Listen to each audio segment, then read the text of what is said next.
Love it. They call it Evangelion. Evangelion. Okay. You told me to watch Star Trek Picard season 3. That this was completely different than the previous seasons. Completely this different. Will be the next generation's continuation that you've always wanted, and because I don't really care for the next generation films, though. As bad as Generations is, I have a soft spot for a couple of scenes. Oh wait, no, that's not true. I love First Contact, of course. Sure. First Contact's a great film. Great film. So here's the thing. I talk a lot of crap. I'm a hater. I'm pretty negative, but I do when I sit down and watch something, I do sit down and open my mind. I act like a curmudgeon, but I really do open my mind. And I went into season 3 with a very open mind, and right away I just felt like it was. I didn't feel any connection to the characters, even the already established characters. There were these new characters that, of course, I had to contact you and be like, who's this? And of course, they would. Like you didn't know who Ro was, one, but two. you also right. no. But forget season 1 and 2. So Laris was basically the only crossover, and Rafi, excuse me, Laris and Rafi. Laris, they kind of just let go. Laris, who I didn't find compelling. Yeah, but she was in there for the one episode and then gone and never returned. In the season, they kind of let her go. And then Rafi, you didn't know, but I don't think you needed to know anything about Rafi. I mean, I think they kind of established her as the undercover and the drug and the that's family. The one that ends up with Worf. Yeah, right? So I don't think I couldn't care less about her story. It was fine, and she has a relationship with Seven that kind of is at the end. Yep. But you had no connection to these characters, which is very strange. I mean, these are characters who 7 years and movies who had an impact on you. I'm sure growing up. Jonathan Frakes, who just did a great job of acting. Fantastic job. And he was why I held in. And such a good director too. But he did a very good job with his episode directing. Very good. I thought he did the best. I thought Jerry Ryan was fantastic. Yeah, so like Jerry Ryan's so interesting, the new captain of the Enterprise. Voyager, I watched. I wasn't a huge fan. I watched some of it. I watched it all. It never hit. Yeah. I was really more into Deep Space Nine. Seven, I never really connected with. She always felt awkward to me, but I think Jerry Ryan really, really showed up in the show, and she just did a fabulous job. She did a very good job. It's the thing where I talk about this a lot when we watch like music talent shows and the difference between professionals and good amateurs, right? The difference is professionals don't seem like they're trying. Right. And she didn't seem like she was trying. I agree. There was a level of confidence and relaxed nature while she was, being this character that I think was so good and just did such a great job. Right. I mean, so she was great. I mean, Shaw was great. I don't know how they would bring him back in Legacy. So this is something I want to bring up with Shaw in particular. We talked about this. I loved Shaw. Yeah. I thought Shaw was fantastic. I thought the performance was great, and I thought they did him dirty, to be honest. It almost felt a little easy to I mean, the goal was to get her on, as the captain, and they probably needed someone to die.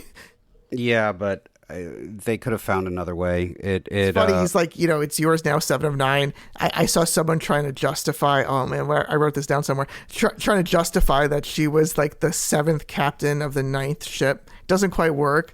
But if you go back to like the original Enterprise, Kirk's in Pike's ship at C-1701, you got the A, the B, the C, the D, the E, F, G. So she's in charge of G. So that's the 9th ship.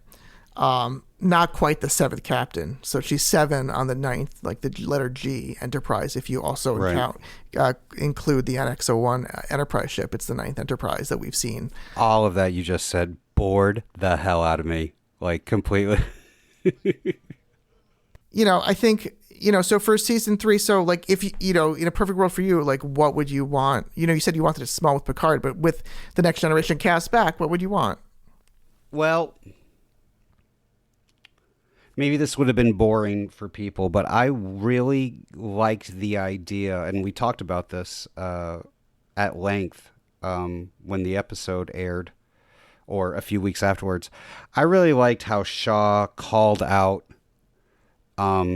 Picard in number 1, and basically the entire history of Star Trek, of being a bunch of cowboys and celebrated heroes for not, and disregarding the rules, disregarding and protocol, Starfleet regulations. absolutely. And I was like, yes, let's go down this direction.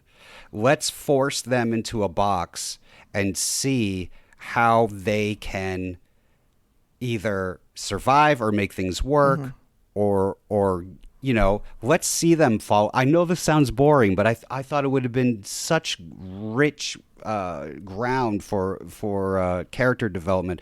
Let's see them live under rules, like these celebrated Starfleet heroes. I mean, we all love them, but they're all rule breakers, insane rule breakers. Well, that goes back to the original series, right? That they're right. And if we're gonna call them out 60 years later and then abandon that later on in the season, that's Trevor's serious voice, ladies and gentlemen. What's the point?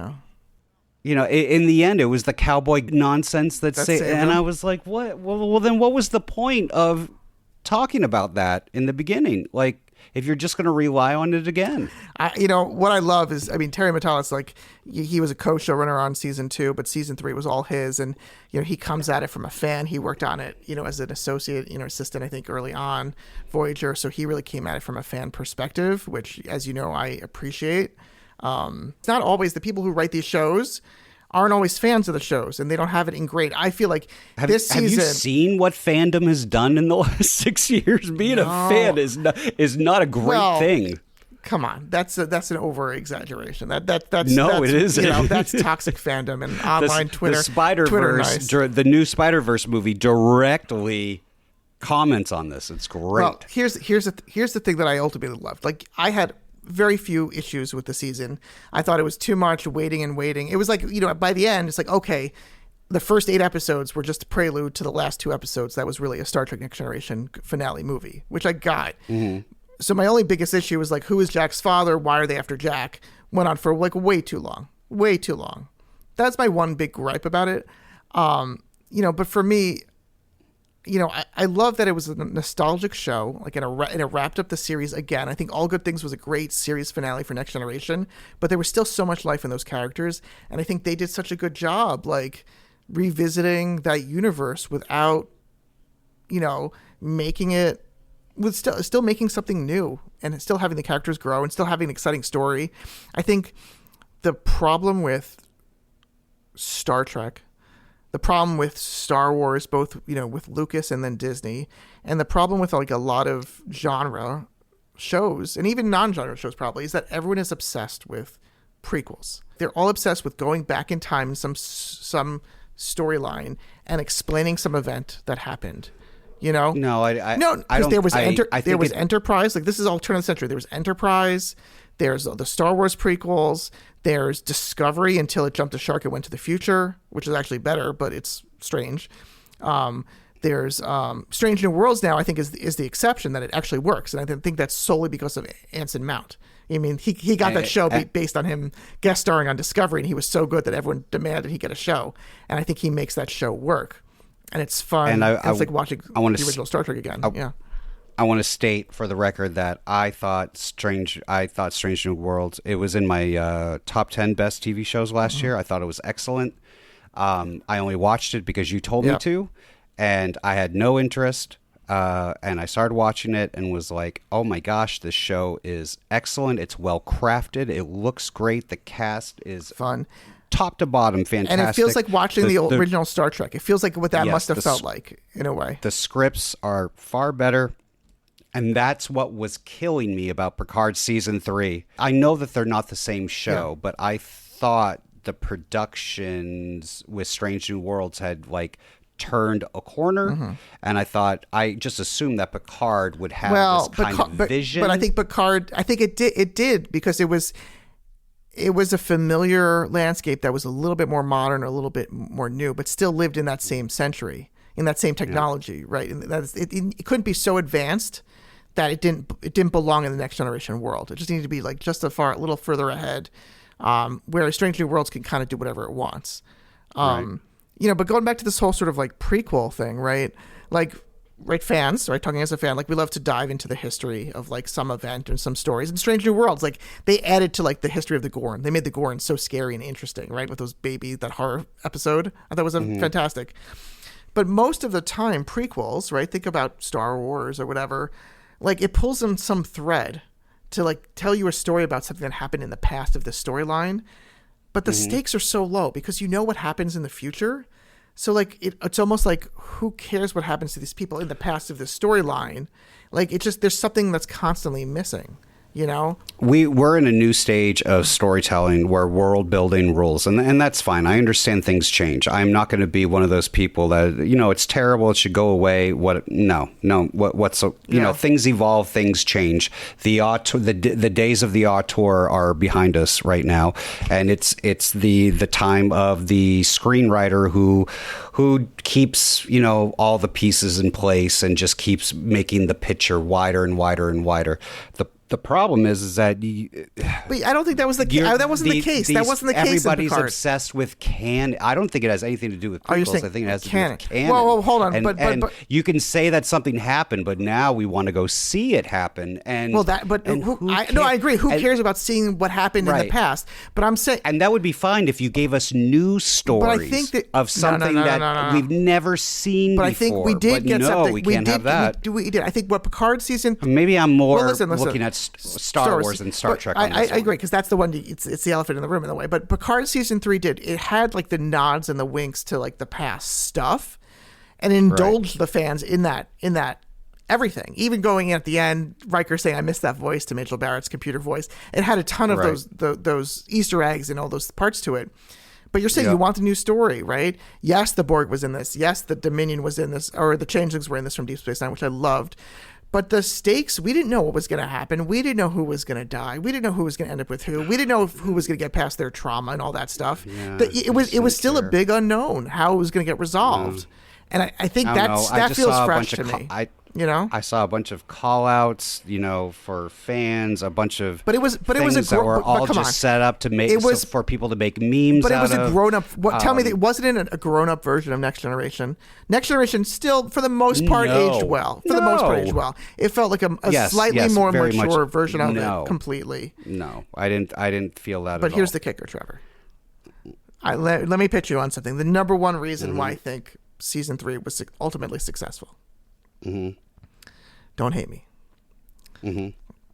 Because there has been criticism, like, do they really need the Borg again? All this stuff, right? Yeah. Picard, that was my big thing. Right? The biggest moment in Next Generation. I remember the summer where Best of Both Worlds, you know, part 1, and you had to wait the whole summer, and that was great. Yep. That really kicked the show into being pop hit, things like that. Yep. The episode after Best of Both Worlds part 2, when he goes home to Earth and fights with his brother, is a very emotional episode. Gets into a fight. He's traumatized by that. They move on, but they come back to this thing of Picard being traumatized, right? First Contact, obviously he has the big blow up with about, you know, kill them all, kill them, they come, we retreat, all that stuff, and then he kind of pulls away. But basically, what season 3 does is kind of says, you know, it wraps up that thread of the trauma that he's had all these years of being part of the collective. He was always afraid of going back. He was traumatized by this, like, physical, like, you know, he says it was a violation, right? His body, his mind was violated. It's what set off Cisco on his journey, was when Cisco's wife was killed at Wolf 359. And so he's had this trauma all his life, and he's never been able to get past it. That, and then First Side, also in First Contact, there was like the logical of why can he still feel the Borg and stuff like that. So there was a logical part to it that was a nice kind of closure on it. But for him to go onto the Borg ship to save Jack, to save his son, and he does hesitate for half a millisecond, which was an interesting choice, before he like sticks, you know, the thing in. So he does hesitate for like a very instant moment there. But the fact that he's willing to go and be in faces like trauma, go into the collective, and then say to his son, when Jack's like, I'm not leaving, I like it here, saying, well, I will stay with you because of you for as long as you need. That completely seals up Picard's story, you know, from going back from Best of Both Worlds till now, because there was a hole in that character for all these years. Yes, it was about him getting old in season 1 and like trying to find a new crew and the other stuff. And like, honestly, the end of season 2 was the part I liked. I thought the Will Wheaton cameo was nice, which you didn't see. I thought Q was a little bit off in the beginning. I love John Delancey. I love Q. He died. Yeah, I know, he you're a big fan. dies. Spoiler alert! In the end of season 2, it's about him dying and how he and Picard reconcile at the end. It's a very interesting moment. Some people hated it.